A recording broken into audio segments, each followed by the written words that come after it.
Nah ieu mah keur carita di akhir zaman eta Kangjeng Nabi deuleuh lah dikena kitab Mukjizatur Rasul di akhir zaman aya kitabna beuli geus mah jang pamimpin bae beuli sia mah teu kudu lah cukup ngadaengkeun di aing geus ya Kiai Golkar tilok ngomong nu kitu pan Kiai partai tilok aing ye gua ngomong ye berduyun-duyun jelema menuju neraka kaget sahabat salah ngomong meureun Kangjeng berduyun-duyun jelema ka neraka asana lain meureun berduyun-duyun jelema ka neraka aya anu mandeg disikirkeun awas ya ayo sia mah ka nerakana halangan aing berarti bener cek sahabat lima ya Rasulullah kunaon lantaran jelema memberanikan diri hayang mimpin batur puguh diri nage bobolokot ku dosa dek mimpin batur pan di zaman Kangjeng mah asal aya nu hayang we nyekel bendera memimpin perang ulah cek Kangjeng Nabi berarti aya gorod di balik mimpin perang aya keinginan nu tersembunyi di jerona ada udang di balik aduh ya ongkos nulungan rangda eta teh ada udang di balik rangda eta kajeun hukum aya rangda katabrak sapeda di ais eta teh lain sangais-gaisna mun ditanya karunya jasa katabrak sapeda cek jana isukna aya nini katabrak motor diantapkeun ku nya goblok tadi pendi blon korek ada udang di balik eta aduh masya Allah nah iya ge jekel bendera ketika hayang teh cek Kangjeng Nabi aya gorod ketika embung karak ya masya Allah mulus berarti nah jelema di akhir zaman teh anu memberanikan diri hayang jadi pemimpin berarti nyana keur lumpat menuju neraka jahanam jelema anu dagang di akhir zaman mah berarti jelema anu siap ka neraka anu dagang ge sahabat kaget je pan ka dagang-dagang atuh kaget sahabat ge pan ka dagang-dagang kunaon sebab di akhir zaman mah eueuh anu teu riba dipikir jah berarti menuju neraka kabeh eta geus deukeut tamatah geus kos kitu mah geus deukeut jasa nah geus cerita akhir zaman tanda-tanda akhir zaman kasatu waladi zina tanda akhir zaman teh mabok tanda akhir zaman teh kitu sarik maling kabehan maling geus puguh masyarakat maling HP maling sepeda maling motor maling mobil atuh jadi negara ge maraling beda ngaran doang jang masyarakat mah maling jang di luhur mah korupsi beda ngaran urang lembur teh nyahoan korupsi pajar lain maling Baja maling, mun urang bebeja ka urang lembur kan ini tuh, itu tuh tukang korupsi, bagus amat. Bagus saknya teh. Tuh nyaon korupsinya mah. Sarua jeung air mineral barang ku urang dibere ini air mineral, embung ini mah air mineral mah. Kunaon? Eta kan dicampuran mineral. Oplok. Cak jana meureun mineral teh pajar ragi lah kira-kira gitu tah. Nih air mineral bagus nih embung ini mah ayo kudu dicampuran mineral mah ini udikna gebelah ditu deui udik tamati udik teh masih 2 km ka ditu eta loba bahasa-bahasa di akhir zaman mah urang lembur teh nyahoeun maksudna ditekan situasi dan kondisi cak urang lembur teh mah kiai isi-isian malulu cenah ngomongna ieu mah teu betah orang lembur atau diberi bahasa kos gitu ternyata ndek intelekan jadi orang lembur teu ngarti eta teu nyambung ngaran di lembur mah ngomong lembur bae waktu sekolah ye loba jasa nu nitahan bahasa Indonesia teu betah aing mah emang teu betah teu bisa aing teu bisa asal pakai bahasa Indonesia bae kandas okos urang rajek bahasa Jawa kebal-kebal Sunda deui bae nya ge. Aduh masyaallah. Nah, iya.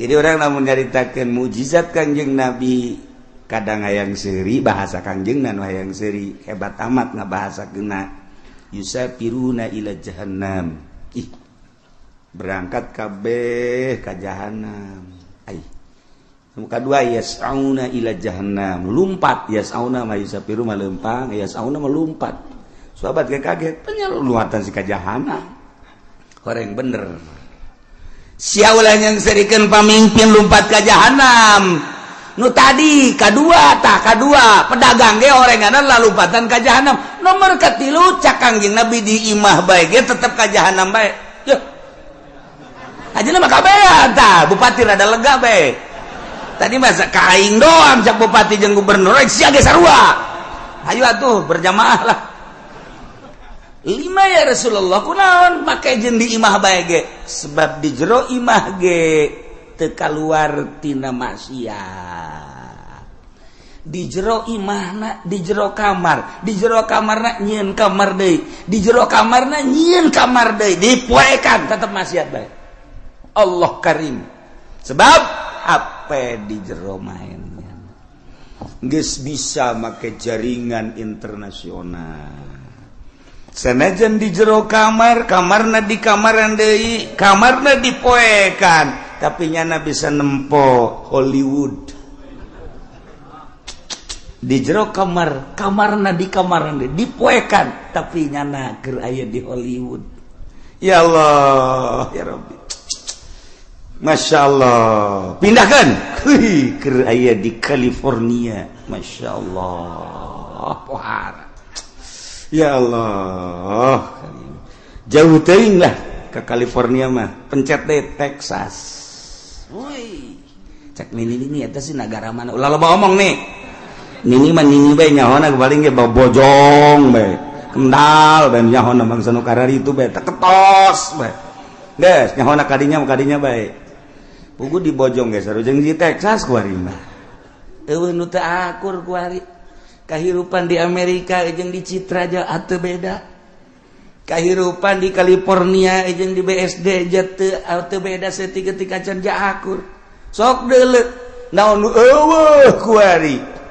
di BSD lamun di Amerika urang ningali minuman bebas urang turun di pesawat di Abu Dhabi minuman ti mimiti segede cinggir datang ka segede awak minuman haram aya digeulak di Abu Dhabi cek urang ieu negara Islam nama ieu tapi pan minuman pohara meuli urang roti di dinya plek nu belah ditu belah kulon nyelempet dibuka aya gambaran jerona roti kula gitu bebejakan nu sejen kula doang eta besi aja mareuli roti meuli roti garing belah ditu belah ieu kan minuman tuh wow barulut tempat tadi di Abu Dhabi cek kula teh meuli roti belah ditu tah nah meuli detik sagede korma segala naon dibeli buka aya gambaran sia seuri emang ngarti tah naon sih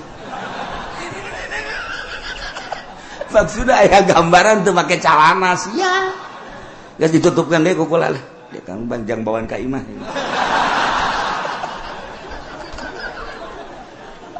Masya Allah Karim itu beres haji caritana ye kan hayang ngarokok kan teu meunang ngarokok bebas ayalah tempat-tempat di bandara teh di ditu hiji dia ya karena ada sepi di dia ya ulah asup kadinya keur asup mah kula sorangan meunang meureun menit brus urang baru le datang marah ke calana make sakieu ya aing betah ya cek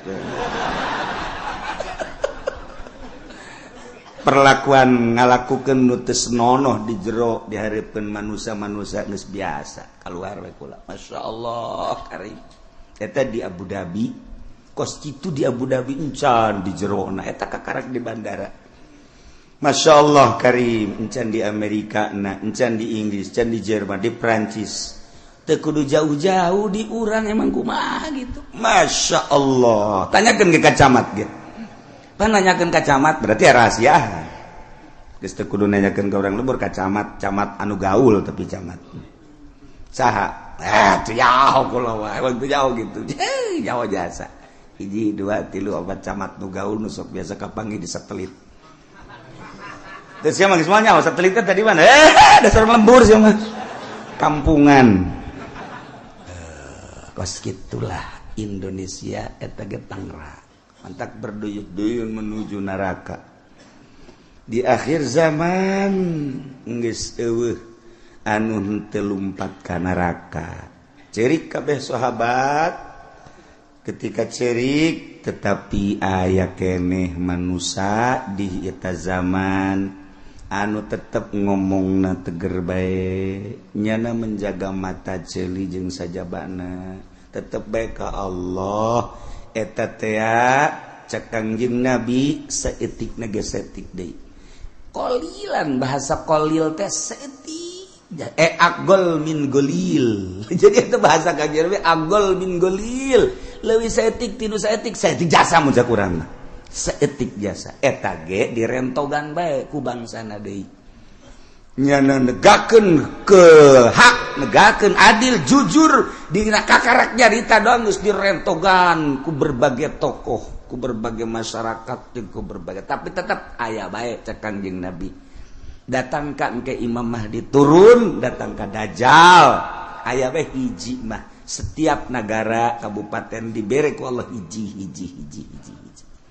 cuman geus hese nyalametkeunana sakadar nyarita ilah Kangjeng Nabi nyaritakeun mukjizat di akhir zaman geus kuari mah zaman geus karasa cepet waktu ngageser geus encan doang hujan ngecrek satahu angkep lamun kula nyaritakeun Mekah bakal dilebaran Madinah bakal diberet geus eker malah nah ieu tinggal hujan ngecrek satahun tapi teu jaradi naon teu jaradi jelema berduyun-duyun menuju neraka jahanam teu karasa Masya Allah tetep urang mantak ngaji urang hayang salamet mudah-mudahan urang kabehan disalametkeun ku Gusti Allah keluarga urang pemajikan anak incu urang disalametkeun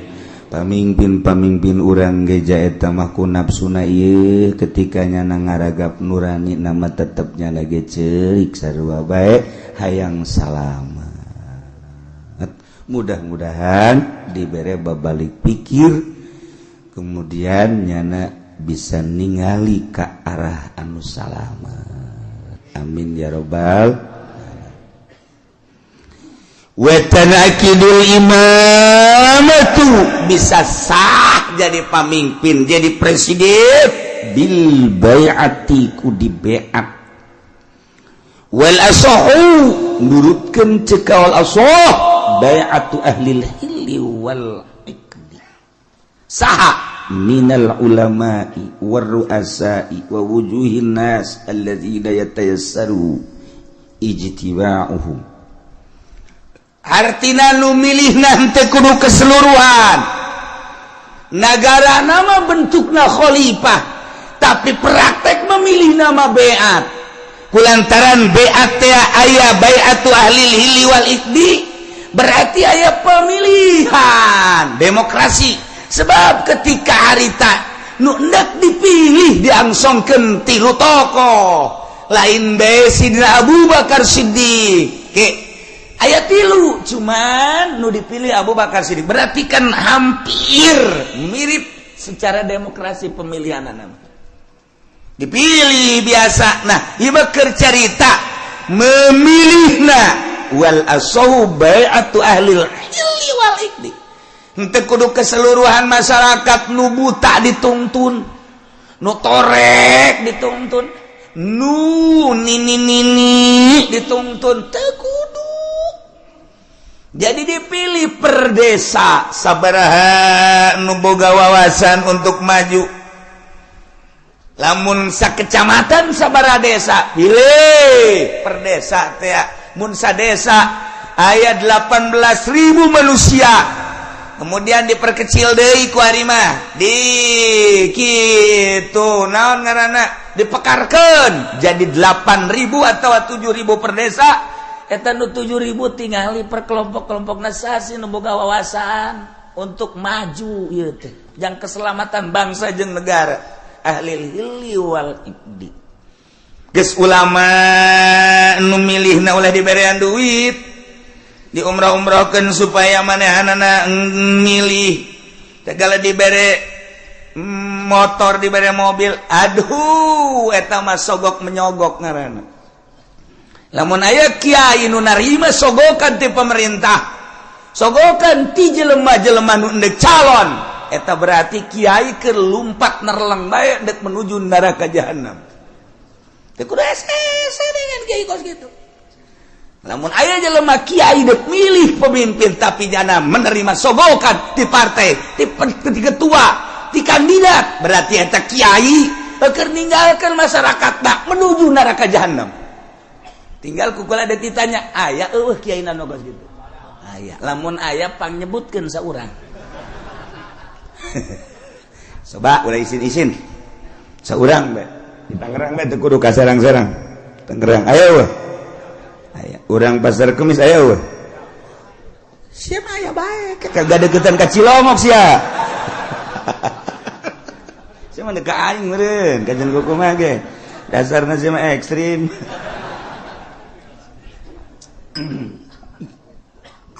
Nah, ulama memilihna boga wawasan.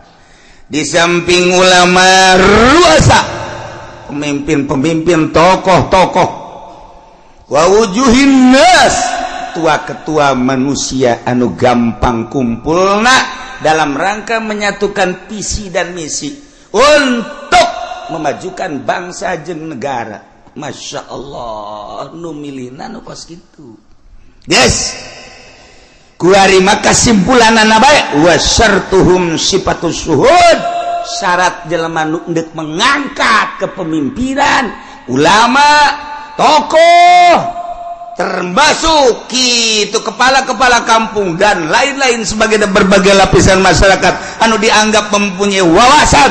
Syaratna sifatus syuhud, sifat saksi nu kira-kira nyana jadi saksi sah berarti kasifatan minal adalah wa gaya. Nu milihna kira-kira santai jadi saksi sah berarti ngabogaan sifat adalah eta. Jadi henteu sakabehna ieu mah kabeh kita milih nu embung dibere duit, anu embung ge dibere mobil, keuna ngeungkeuy milih ka ditu dipaksa karana eta kos kitu moal beres. Satungtung pemilihan umum model kos kitu nagara ulah diharapkeun kudu beres. Satungtung kiaina nu endek ngararapi ngabantuan jangan luruskeun nagara nyana ngabutuhkeun kana sogokan keneh ieu moal beres nagara. Nyana nu sok pidato, wow, rosi, wal, naon gara-gara dituna. Finar cek nyana, ya, rosi wal murtasi finar, nyogok nyug narima sogok kandaraka, nyana tas dibere motor mio, ne cekal huluna, hei, siang ngomong goblok, iya ngomong, itu bareres goreng kiai. Okos jelema di kota, Allahu Akbar. Allahu Akbar. Bayana naon? Allahu Akbar. Pas azan, Allahu Akbar, Allahu Akbar. Hes. Aitia tadi Allahu Akbar, Allahu Akbar. Beratas itu. Allahu Akbar. Waya azan hes. Tekan teu beres eta. Geus balikan urang ngaji, kuari hudangkeun awak urang nu keur hees. Supaya gigisik tempo gerak ke alam barzah. Ulah neulean batur awak kurang bakal dibaringkeun di alam barzah. Eueuh nu dibawa kabeh ge sugih teu dibawa, gagah teu dibawa, kabeh ngan awak kurang we jeung boeh. Dibukakeun ieu na ditempelkeun pipi urang kana taneuh. Sakadar urang gagah, sakadar gagah keur hirup paeh mah geuninganan kos kitu. Sugih keur hirup paeh mah geuning kos kitu. Baring bae bentakeun mata hate urang aing teh bakal kos kitu. Kabeh nu daek milu rekan-rekan ngan sakada datang ka bibir kuburan. pemajikan jeung anak datang ke bibir kuburan doang. Pemimpin urang, kepala urang, mun urang bawahan ngan datang ke bibir kuburan doang. Selesai. Ditutup kuburan, urang sorangan di jero. Tanggung jawab urang bakal datang amal-amal urang. Bentakeun mata hate urang eta. Nah, lamun geus bentak itu kan rada dijaheueuh horengan eta ngaranna bentak, udang ngaranna. Geus inget kanu bogana ka Allah Subhanahu wa ta'ala. Nailah di negara Islam cara memilih pemimpin di beat. Cara ngabeatna cekawal asob bai'atu ahlil hilli wal iqdi, ngabeatna ahlil hilli wal iqdi. Yakni minal ulama war ru'asa wa wujuhin nas. Ulama-ulama jeung pemimpin-pemimpin jeung tokoh-tokoh masyarakat anu mudah berkumpulna untuk menyatukan visi dan misi dalam rangka melajukan bangsa jeung negara. Syaratna sifatus syuhud kudu sahnyana jadi saksi. Berarti kesifatan ku sifat adalah ulah kabehan memilih jam milih nagenya nama henteu boga wawasan, henteu boga wawasan jang ngemajukeun umat bangsa jeung nagara, teu boga pikiran kumaha ieu bakalna lamun dipimpin ku seeta nagara urang, perpolitikan, perekonomian, perbudayaan, leuwih agama. Lamun urang geus nyaritakeun agama kan mayoritas di Indonesia mah urang geus korban. Jakarta geus dipimpin lain ku muslim tapi ku kafir. Teu beurang di jerona kan aya musliman. Eta geus bentuk kasalahan. Mangga bae ieu negarana demokrasi kan tetep bae. Urang teh hese ngayakeun muludan di Jakarta. Cobalah gubernur dipersilakan untuk nyambut. Ayo nyanang ke kumaha nyambutna? Hah? Wih, sebuah nirwana. Lain Kangjeng Nabi nyarakan nirwana, golok ya. Nyaritakeun rajaban, panggil coba, mal bisa. Jadi geus agama mah macet, sedangkan Indonesia mayoritas agama atuh kudu dihormati mayoritas kajian kumaha ge. Numantak tiba heula di urang mah negara demokrasi terpimpin teu murni, henteu bisa nuturkeun Amerika langsung ka pusat ka ditu secara utuh. Sebab lawan mayoritas Islam, loba ulama-ulama, loba wali-wali. Aya kesenjangan atuh lamun kos kitu. Sebab lawan paling istimewa agama mah Islam. Sebab di Islam mah kabeh merasa terhormati. Kristen dihormati ku Islam mah. Buddha dihormati ku Islam, Katolik dihormati. Pokoknya masing-masing, tetapi anu bercokol memimpin tetap kudu Islam. Nyana tetap dinaungi. Tingali riwayat para khalifah. Tingali riwayat para khalifah khulafa ur-rasyidin. Kabelah dieuna mentak 35 tahun masa kenabian, masa kekhalifahan. Kemudian kadieuna sultan, kabelah dieuna mah kabelah dieuna cek Kangjeng Nabi sabada eta geus kali itu acak-acakan. Nya khairul qurun qarni. Terus mayali ali. Nah, berarti Kangjeng Nabi terus sahabat tabi'in tidinya ka dia acak-acakan. Urang di zaman acak-acakan tapi masih keneh bisa maca Quran, maca tafsir ieu ge anugerah ti Gusti Allah Subhanahu wa ta'ala. Di zaman akhir anu geus lain lalagaan, urusan riba, urusan keadilan geus eueuh, kejujuran geus eueuh, tapi tetep bae aya keneh nu beuntas saurang-saurangan di negara aya komo di masyarakat mah teu rusak kabeh. Sakieu geus alhamdulillahirabbil alamin. Salamatkan diri urang, nu ngarunyaan ka diri urang, iwati diri urang. Batur mangan sakadar huhahehe doang. Mantak Tan Syabdul Qadir kedatangan tamu. Setelah kedatangan tamu nyaritakeun cintana ka seseorang. Seri Tan datang deui tamu nyana nyaritakeun cinta ka seseorang. Seri geus beres ngobrol, nyaritakeun cinta, nyaritakeun bendu. kasih anu mah cinta, kasih anu bendu, kasih anu cinta, kasih anu bendu. Cek Tuan Syekh, cinta ente jeung bendu ente tetep neraka jahanam. Kunaon emang? Sebab cinta jeung benduna lain lillah, aya kepentingan. Urang resep jasa ka tokoh nu itu, ih pohara. Emang kunaon mantak resep? Sok merean bae. Aing bendu jasa kasih itu, kunaon pelit. Tuh kan? Aing resep jasa ka kiai itu batu. Emang kunaon kiai itu mah naon bae ge meunang nya nama.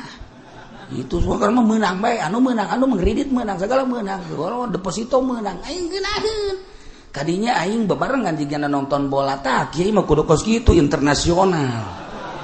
Aing resep jasa ka janama. Bendu na kasih itu bendu jeung resepna kabeh lain lillah sarua jahannam. Masya Allah. Dah ini nomor kahiji jelema diangkat jadi pemimpin melalui pemilihan di BAT dipilih ku ahli hilli wal ikdi nu milihna ulama ruasa wujuhin nas yakni nu kasipatan ku sipatus suhud sifat adalah sahnyana jadi presiden lantaran dipimpin ku jelema-jelema ku tokoh-tokoh ku bangsa-bangsa anu ngabogaan wawasan tur ngabogaan sifat keadilan nyana mimpina dengan prima ngeunaheun teu leceh falamma qawsa'ru ayunan nas واسترهبوهم وجاءوا بسحر عظيم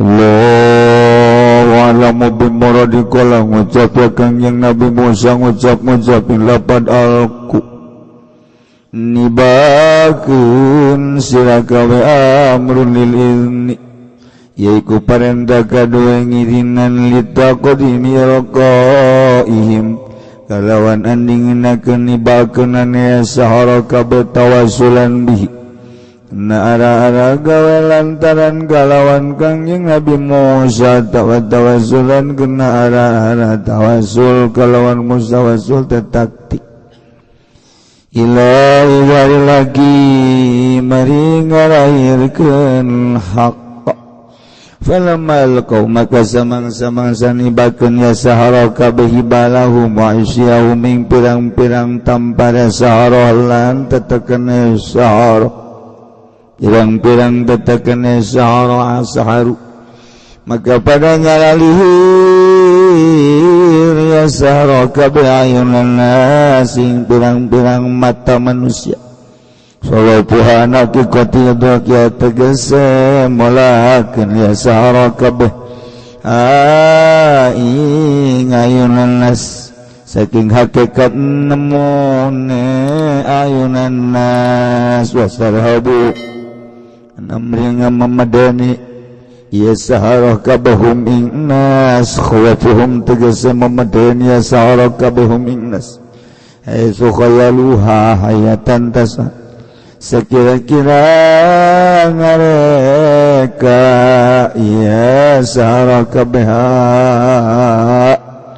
ing hibal wa isyahum ayatan tasa ing ulagang gede atau ayatan ing ulag tasa kang luar leori hayah waja'u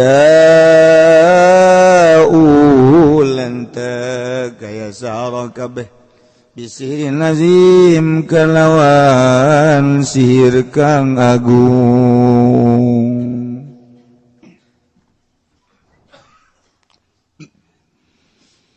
wa auhayna ila Musa an alqi 'asak فإذا هي تلقف ما يأفكون والله أعلم بمرادي ووحينا lan ngawahyu wani sunagung ila Musa maringgang yang Nabi Musa an alki yen tan nibakeun sira Musa so kaing tetekeun sira Musa paida maka kaget ia utawi asotal iku ngaleglegan ya aso bihi ihdatain kalawan den buang salah sawijine tarar minal afsi saking asale talqop manane tabdali itu tegese ngalegleg iya aso maya pikunaing barang kang nyarula biasa haro kabeh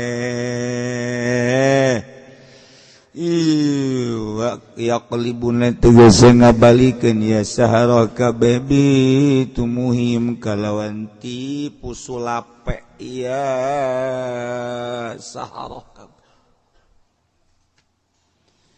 waqa'al haqqu wa batala ma kanu ya'malun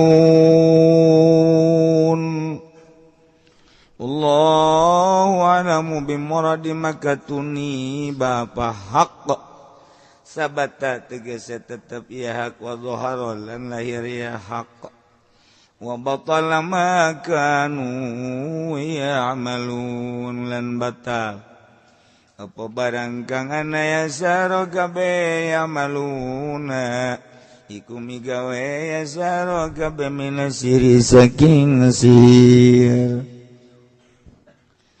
gulibuna likawang qalabu soginin Allahu a'lamu bimuradi maka dan lini ya Fir'aun wa kaum tegese Fir'aun wa kaumuhu lan kaum Fir'aun hunalika ing dalam kene panggonan wa qalabu lan nerima kebalik ya sahara kabeh soginin aleka ngina kabeh soru dalilina gezadadi ya zaro kabeh ku kang hina kabeh wa ulqiyas saharatu sajidin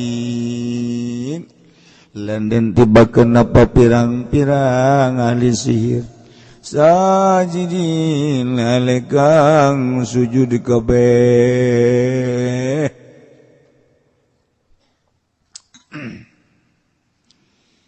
qalu amanna bi rabbil alamin rabbi Musa wa Harun qalu ngucap ya sara kabeh dep ngucapin lapan amanah ngimankeun ingsun sadaya bi rabbil alamin kalawan pangeran alam kabeh Rabbi Musa tegese pangeran Musa wa Harun lan Harun li ilmihim kana waruh sahara kabeh bi anna ma syahadu kalawan satuhune barang kang nyakseni ya sahara kabeh ing minal asa saking tetekan la yata'atta bisihri ikora narima tekaya mak kalawan sihir bisihri kalawan sihir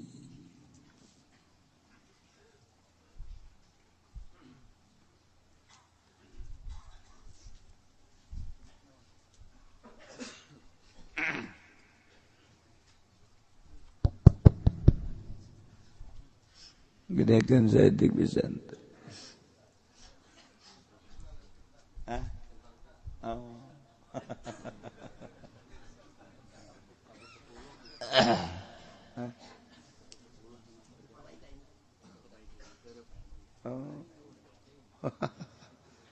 sebelum enggak sangka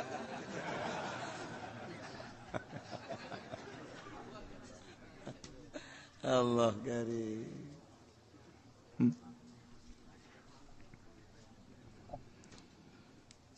beneran ieu teh keur nyaritakeun tentang pertandingan antara pesihir Firaun jeung Kangjeng Nabi Musa nu mawa mukjizat. Nyaritakeun tentang ngaduna sihir jeung mukjizat. Masya Allah. Setiap rasul terus baik ku Gusti Allah diberi pertandingan supaya ketinggali hakna mukjizat,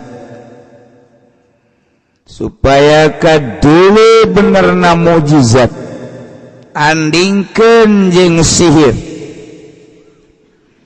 Lamun para rasul pertandinganana sihir jeung mukjizat, setelah para rasul teu aya, agama dilanjutkan ku para sahabat, dilanjutkan ku para tabi'in, dilanjutkan ku para aulia Allah subhanahu wa ta'ala. Ya terus lamun Nabi dibere mukjizat tanding nasir, wali dibere karomah tandinganana tetap sihir. Teluh ulah kaget lamun kiai diteluh, ulah kaget. Ja Kangjeng Nabi ge lamun teu diraksa ku Gusti Allah mah teu diteluh. Sarua bae. Terus datang ka kuari. Terus perseteruan jeung pertandingan antara sihir jeung mukjizat, sihir jeung karomah, sihir jeung maunah. Maunah ulah maunah. Maunah tunggak gajah tah sekali jadi. Pertandingan. Duh cenah aing masih namat jadi kiai. Kos kitu mah jah, cuma lain ti kiaiin meureun. Can ge jadi kiai geus ieu. Eta cenah beusi ditelu. Tuh kayak ujung-ujung nama paeh bae. Di paeh perang syahid. Paeh ragag cilaka syahid. Paeh ditelu syahid. Allahumma ya qadiyal hajat. Sia mah amin bangun deuk neluh ka aing.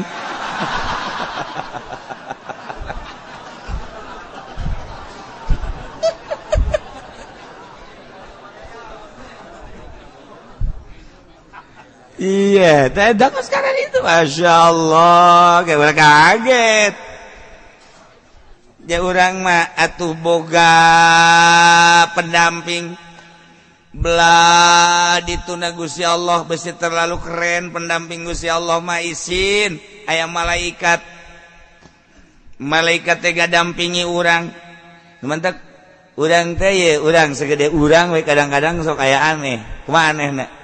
Anehnya kadang-kadang orang si pentingan najong.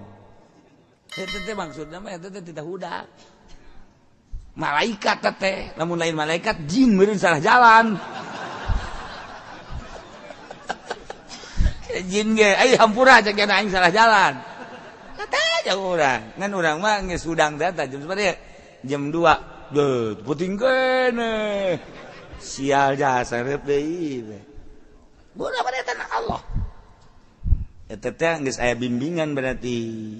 Urang lamun sering maca sholawat, deui wiridan mah sholawat. Kakula sok anu maksa mantau wiridan nu jetu sholawat. Datang keluar, mah dibere sholawat di bae cek geus. Ai sia kumaha? Sholawat teh ka Kangjeng Nabi, Kangjeng Nabi teh afdalul makhlukot, sambungkeun diri sia ka Kangjeng Nabi ku sholawat. Hayang naon ujianana? Sia masuk hararese jasa. Beda sholawat teh ngomong jeung babaturanna. Ieu sholawat di.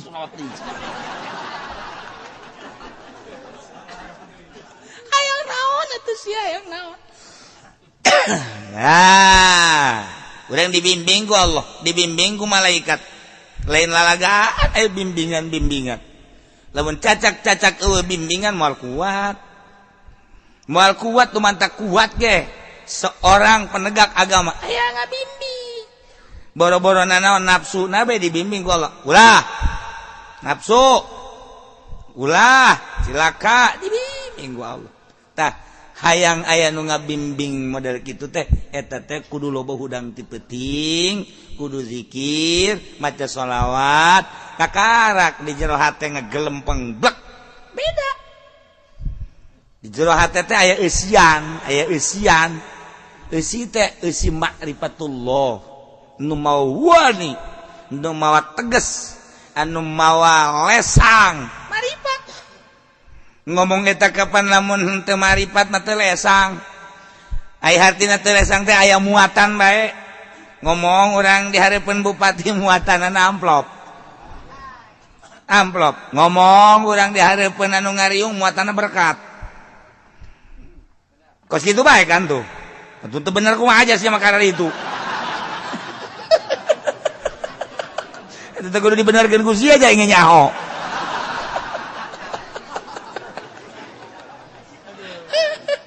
Sok ayo nu mantak ayeuna mah kiai anu naek ka panggung guarir, kiai nu naek ka panggung dalam rangka kitu kampanye. Eta teh berarti kan muatan dalam rangka pilkada, pilgub, muatan eta teh kos kitu. Henteu cenah kunaon mah ikhlas, sod ikhlas. Ka dieu coba ka dieu sia. Soda kumaha soda goblok. Ikhlas ya. Balik baik kayak mah tadi ongkosan sial capek ongkos. Bener kan Bon? Nah ini mana waktu ayah bae lah. Padahal lain kanyana bae kasih ge sarua. Ieu keur carita ieu mah muatan teh mawa teu teges. Geus engke kadengeun ge lain deui. Saya teh si mana? Si anu ngadiran za kiai. Naon tuh kampanye? Nyatakeun naon tuh? Kiai kos kitu ieu tah. Mulai heuy, eta teh kiai pinter tah teh. Pinter tinggal pinter. Ngundang ditu. Ngajakan ke partai. Beres sama kiai. Ji sia ngadengekeun ongko teu beres ongko. Nya na meunah dibere duit aing. Tuh. Nu mantak babagi po datuh. Ya gara-gara sampai ke leti kos ya. Aduh. Masya Allah. Katara. Aya muatan mah urang ngadengekeun ya ulah kebel dengekeun ku urang sok kiai. Tinu hajat, muludan, rajaban. Antara aya muatan jeung eueuh kula sok rinceun. Kula mah daripada ceramah ngaji jeung ngadengekeun lillahi taala daekan ngadengekeun. Resep kula ngadengekeun teh resep. Batur mah cenah teu resep kana kula teu. Kula mah malah lamun ngomong teh geus embung ku ari. Embung lah yang besi ku Allah dicarekan salah naon kitu boga pikiran teh tah. Ai ngadengekeun mah teu salah-salahnya anak. Gitu atuh aing resep atuh terus atuh bamalerkeun kan gitu aing ngadengekeun mah ngarokok teh naon teh lah. Sok ngadengekeun gula teu kebal haju bae muatan katara.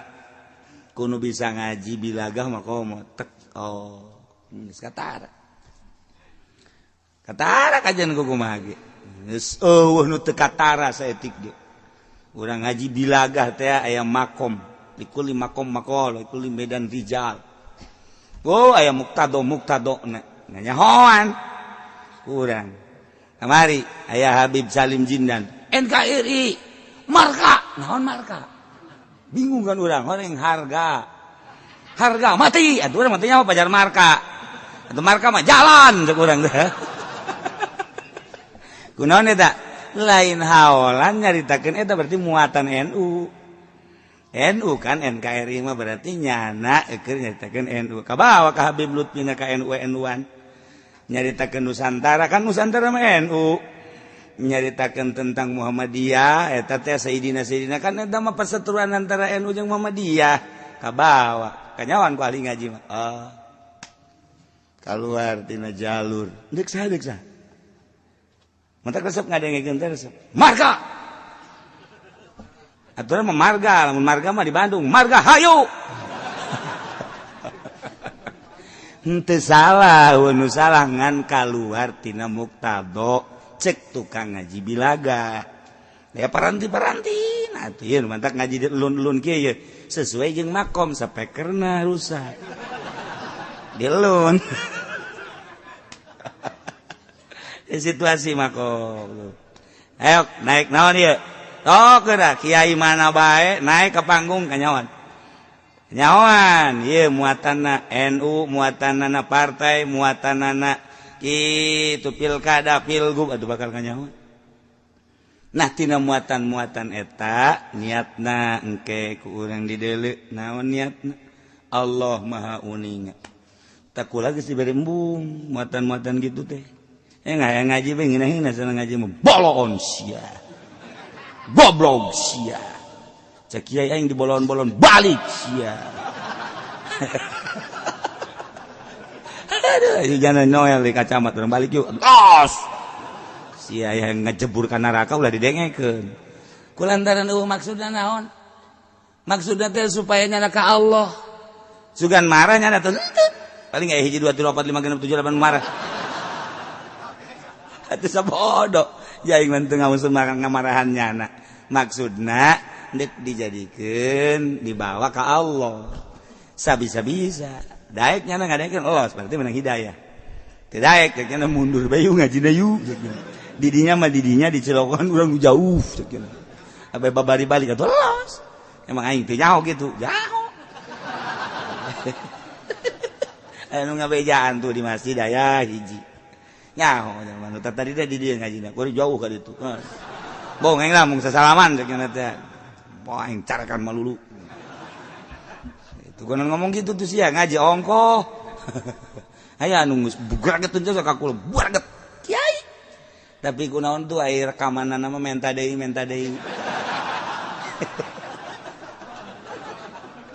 emang gua teh nyawa tuh nyaho jai mah direkam ge embung tiba lagi ulah ngan sararia bae juga rekam aja tak kiai nu tegerceun ka kula teh rekamanana mah boga gunyana terus bae didengekeun eta kan malu-malu kucing ngaranna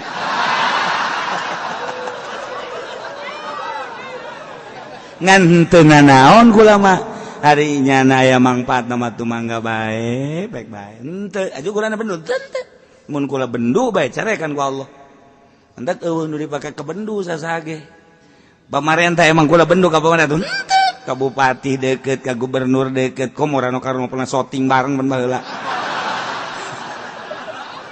gara-gara sapeker kos kieu jadi kieu ye tah atuh teu bendu teh naon ka WH ka Arif henteu nyana urusan nyana manusia kula urusan kula manusia hubungan kemanusiaan akur pagawean beda-beda kula mah kula nyana menyana wayah kula nyaritakeun agama kadenge ku nyana teu bener henteu bendu kula mah ka nyana bendu ka kula urusan nyana cenah aing mah teresep ka kiai ya tuh boro-boro nyana rang da kolot ge teresepkeun ka aing kecuali nu ngora siapa sok bisa bae ieu ngaji naon sih